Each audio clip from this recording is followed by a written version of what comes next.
Welcome to the G&JB show. It is the 3rd of November. Jack Bowen, how are you, mate? I'm good, G. How are you, mate?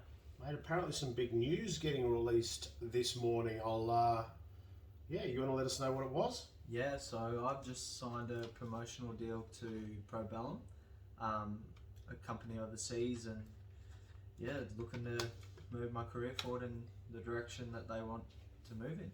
So just in case anybody didn't know, Probellum, I don't know if I can get the job titles right, but Richard is headed by Richard Schaefer, who was the president of Golden Boy. Obviously, he's not with Golden Boy anymore.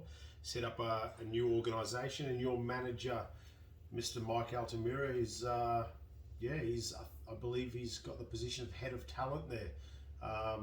You signed yourself, so yeah. What is it that gives a bit of a rundown? What is it Mike's done for you, and how this came about? Yeah, so obviously management with MTK and Mike at the moment, and they've been working hard behind the scenes, and Mike's put this in place, and he come to me probably a good month ago just with an idea, and we've kept a pretty good secret, I reckon. Yeah, I think we've kept it under wraps pretty well, and it's been hard not to tell people. I think I've only told about 5 people anyway, and now everyone gets to know. And well, I remember you were sparring with Isaac Hardman a couple of weeks ago. Was it 2 weeks ago? Yeah.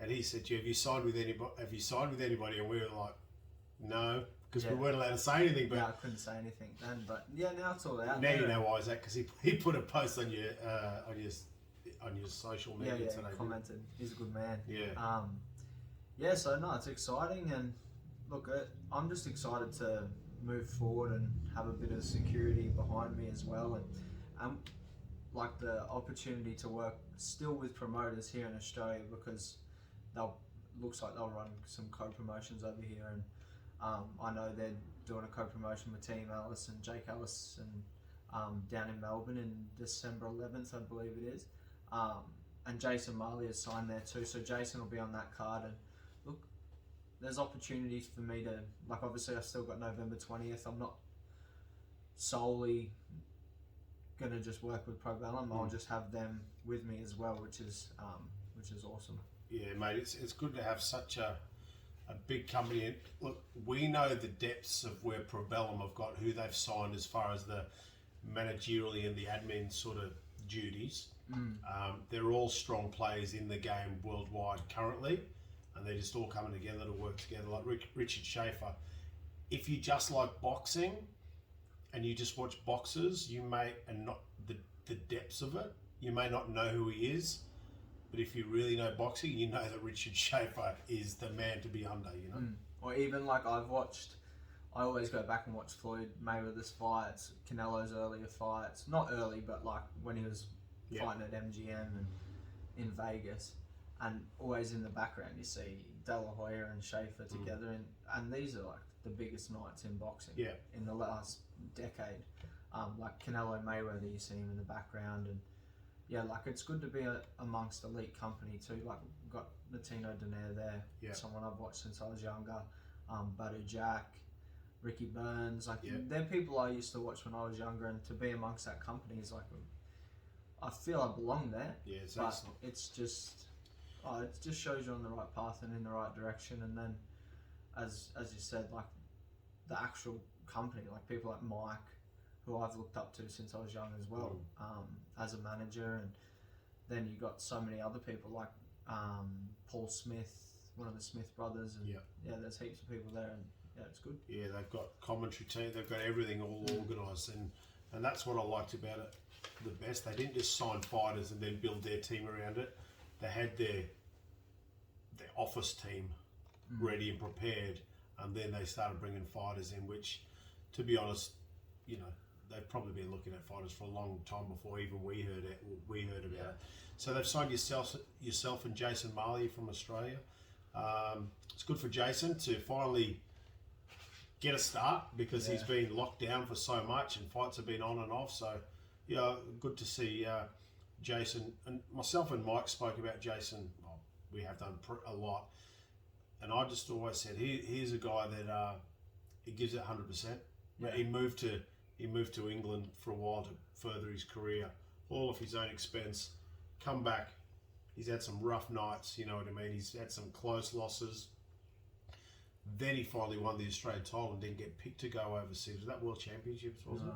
Com Games. Com Games. Com Games. Yeah, that's right. Com Games. It was terrible.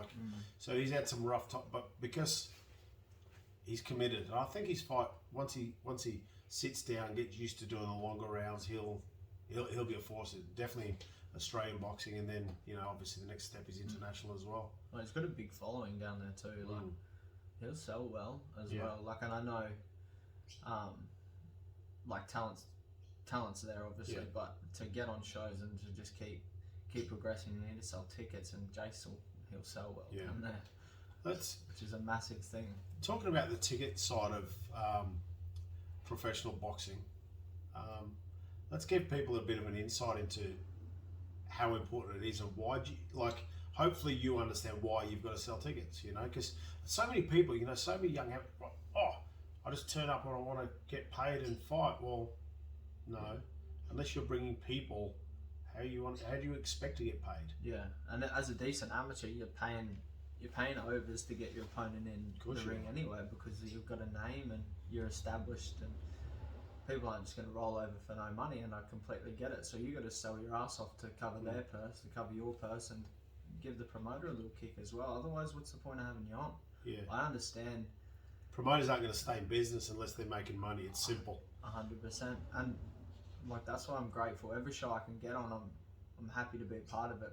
But I've also got a lot of good mates and a lot of good people around me that support and invest in the journey, and I think that means, like, as I get closer to fight night, because you don't get emotional, but you get like, I don't know, you look at yourself and you reflect, and because you've done 8-10 weeks of hard training to get to this moment, so there's a lot of reflection the last couple of weeks, and when people are messaging you to buy tickets, and I just take it as a massive blessing.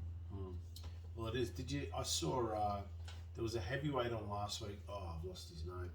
Was he the one with Tony Sims? Yes. Big. He kept saying Bosch. That's his word. What? Yeah. Fisher? No, I don't know his name. I think someone. Anyway, his third fight. Guess how many tickets he sold? 1,400 tickets. 1,400. Went round and dropped them off.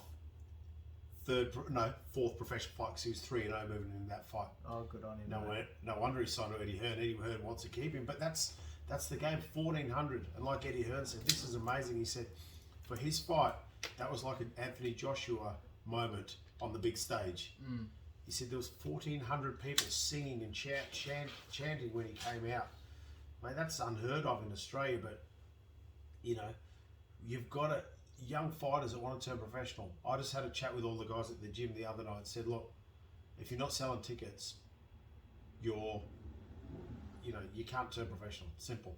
You become a B-side and you just keep getting beaten up all the time. It's not a good place to be, and I really don't want to be involved with B-side fighters, to be honest. That's fair. So I want us to know it's win at all costs, and we prepare like it is win at all costs, and that's the way it goes. But you have to sell tickets, guys. Young fellas, you want to turn pro? You got to stay in touch with your schoolmates, your old footy mates, like you do. You the Morningside. Who are they? Morningside Panthers. The Panthers. Yeah, and well, I played at Macrobat as well. That's how I know Fraser Neat as well, and Fraser's helped me out selling some tickets, and he supports as well. And it's just about. I think if you're good to people, people will help you out too. Yeah. Like you can't. People want to come and support you. You can't go around thinking you're the bee's knees at 3-0 either. Like, you're still a long way to go there. Yeah, you got such a long way, and hopefully those people that have come from the first fight are there when I'm 20-0 or whatever the case may be. But in it for the long journey, not just jumping on when everything's perfect. Yeah, that's right. Look, professional boxing all looks great from the outside, from the fans' view. That why don't you do this? Why didn't you fight this opponent? Why did you? But they've got so many answers. They think, you just, mate. The hassle of being a promoter, because I do that as well. The matchmaking, the ticket selling, it's pullouts and bullshit. And why do they envy when a promoter is obviously making a bit of money. Why do they envy that? That's the reason they have an opportunity to fight. Oh, and like as much as we take the risk, promoters take risks as well. But Massive financial our risk is a little bit more costly to our health. To your health, that's right. And that's why you get compensated. But you got to be selling tickets, I think, too. Otherwise, there's just no point fighting. Yeah, and on the big, and you know, at the end of the day, the aim is to get the pointy end. You know, You where don't have to worry about it. Yeah. where your name sells tickets. Yeah. But you know, speaking of Ricky Hatton, when he was over here a few times, he said he'd go around the local pubs and say, he'd say, how many tickets can you sell? He's like, Rick, give us 20. He goes, no, here's 50, sell them. He'd go to the pubs and look where he started. He was but Ricky would have about 5 cheeky beers while he was there. Probably was too. But like Ricky Hatton, he was a young bloke with no following, no Great Britain experience. There was no Team GB at that time. I think he boxed for England, but it was not on a big stage. He didn't have a big name. He built it up, and because of his it's not a fan base even when you're starting. It's people that know you and your mates and your friends and your family. If you do the right thing by them, they'll come and support you. And look what happened. Ricky Hatton was taking 15,000 people to America to watch him fight. Yeah, I think we're lucky here too. Like, been in Salisbury and South Brisbane, like, because that's where we're starting. Like, Salisbury alone is the greatest It's a little place hub. for people. Yeah. Like, support you. Like, you get your local coffee. A few people come know you from the gym, or they know you from the barbers, and the barbers come and support, and then they chuck a poster up at the barber shop, and then they talk about it, and that's just building around Salisbury, and then we'll go from Salisbury to Brisbane, and then eventually we have the whole country behind us, hopefully, and just keep moving forward. But yeah, I love this stage. I'm actually really enjoying it. I'm loving it, and then announcing this promotion was like, you know, I know you've been wanting to do it for a few weeks, but you know, everything comes in time, and there's reasons people get released, and you know, you just got to play the game, and because obviously the promotional company have their agenda when they need to announce it, that sort of stuff. Well, so things happen when they're supposed to happen too. So yeah, look, I'm enjoying it, G. Like, I'm keen to sell tickets, and I want to be at this. Mate, you want a good crowd cheering you. You want a good crowd cheering you. Mansfield will be good. It'll go off there. Yeah, it's pretty tight there. I'm pretty excited. It's pretty tight. There'll be a big crowd there. I actually fought there myself as well, so it's good. It's good as a Mansfield Tavern. I know people at the Mansfield Tavern. There'll be more fights out the front. Everybody says that, but it's actually a good boxing venue. It's a good atmosphere. It's tight. It's a good atmosphere. The DJ's playing music. Yeah, it's pretty cool. So I suppose what's next? You've got what's that? November 20th at the Mansfield Tavern. Yeah. You've got Ryan Hecker Southpaw, so it's a different style for you. But you've fought many Southpaws as an amateur. You fought one of the best ones 4 times, didn't you, Paulo? So yeah, I suppose you're looking forward to that fight. Yeah, I'm looking forward to that. It'll be it's a new test because I fought Southpaws as an amateur, and you got to adjust. I've fought Southpaws I didn't even know they were Southpaw till they hopped in the ring. You know? Yeah. But this is why I did my apprenticeship in the amateurs, because I have to fight this style. Yeah, that's right. I was speaking this morning to Ben Teo from the Brisbane Broncos, and we were just talking about coaching philosophies, and he was telling me about he's been watching. He loves boxing. He's a boxing fan, even though he's a footballer. He was saying, I'm watching a lot of the Kronk style, how they're talking. It's big news to everyone at the moment because they're saying they go hard and they aggress. It's all about Fury. Yeah, Fury is there now. So, they had some great fights. They had Emmanuel Stewart was the one that led the Kronk gym, and then there was Tommy Hearns, Lennox Lewis, just to name a couple. And he was saying, went there too, yeah, it's all about the knockout. Well, and this is what Ben Teo was saying to me.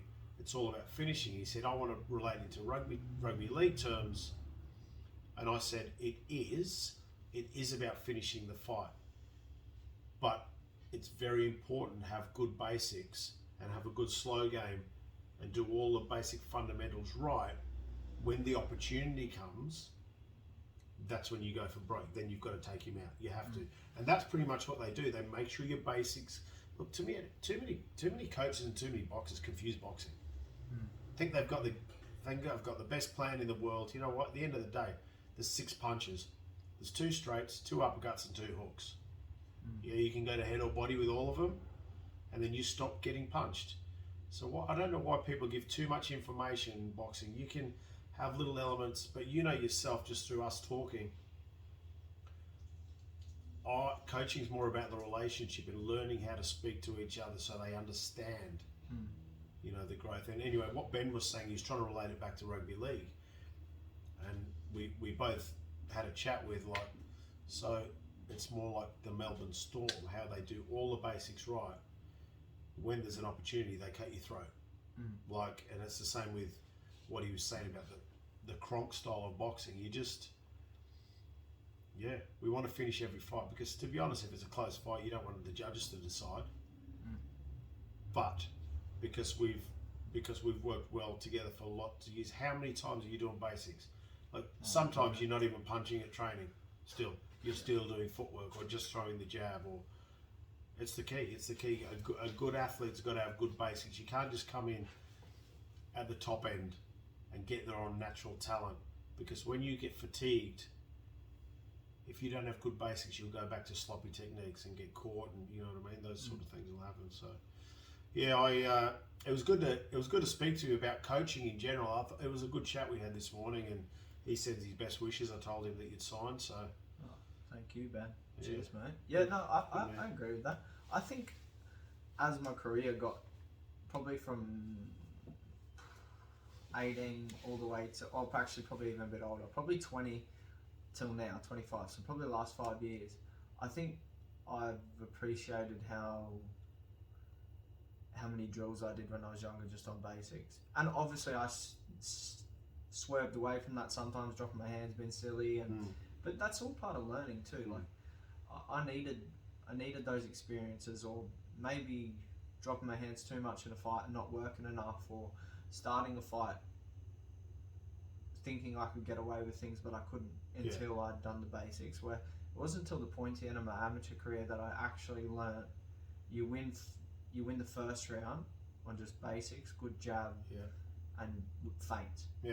And then you win the second round, being yourself a bit more. Third round, you can do what you want. You can open up, you're in front. The momentum's already swung. And their confidence is broken.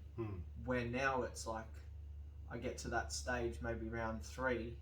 This is like sparring, round 3, round 4, and then you can start to open up on what you want to do, but it's more punching than it is dropping your hands.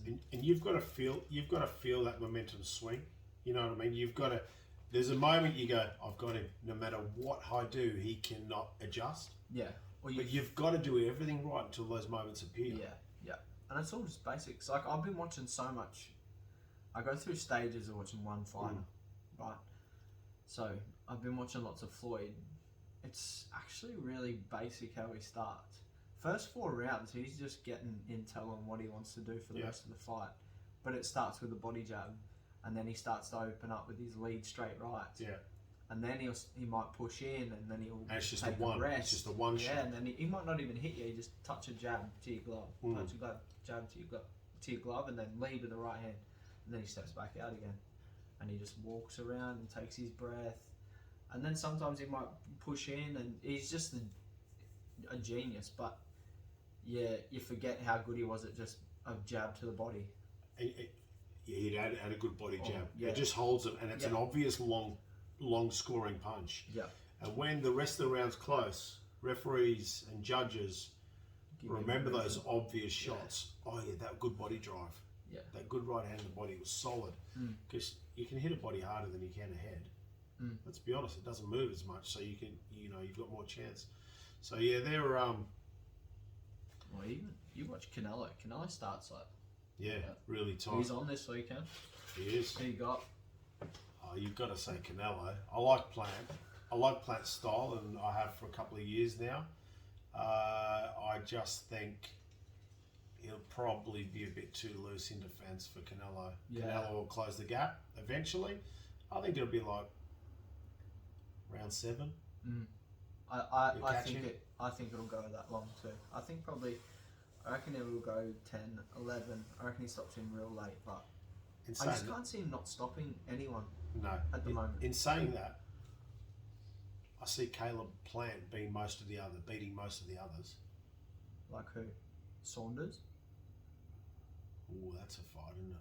Because they're both tricky in their own right. Yeah, but Saunders.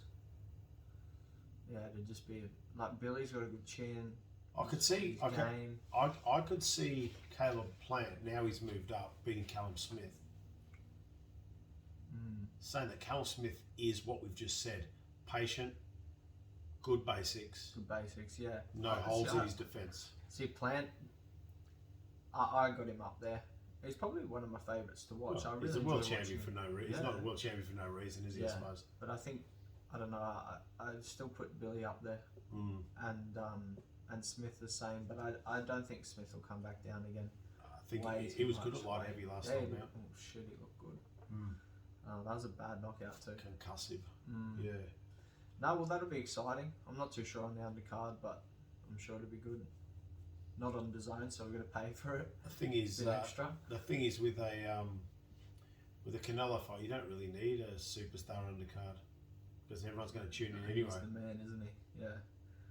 Although when he's been on design, they've plugged a lot of their fighters on the undercard, which is good, and it's good to see. But now to be on I think it's on PBC. Yeah. Which is why I got out of the contract with DAZN. Yeah. Because now he can unify and become undisputed. Fight where he wants. Because that would have been a complication if DAZN and PBC and everyone wants to make money. Yeah. But I think he's still got, like, I know Eddie's not promoting it, Eddie Hearn, but he's still a part of it. I think he's involved, yeah. He must rate him as a businessman. Yeah. Well, he would. Yeah. Yeah. I do. Yeah. You'd be mad not to, I think. All right. What other fights coming up? Not even sure, eh? I just look at the immediate one. The immediate. It's Canelo.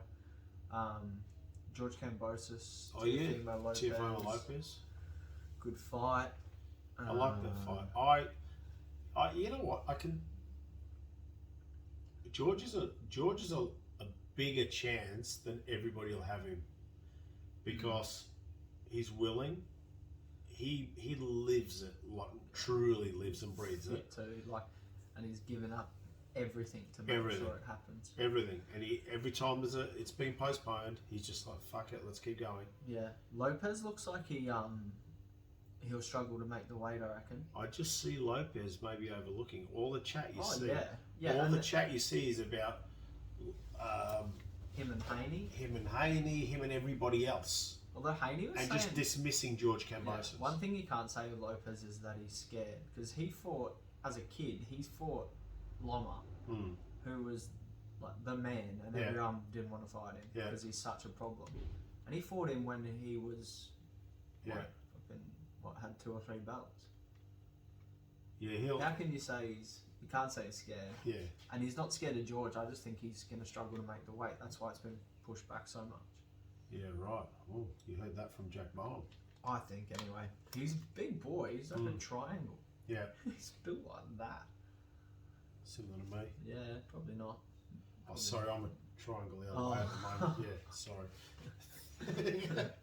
All right, excellent, mate. So we've got, we'd just like to send our best wishes to Jason Marley and his pro debut. Yep. Stablemate.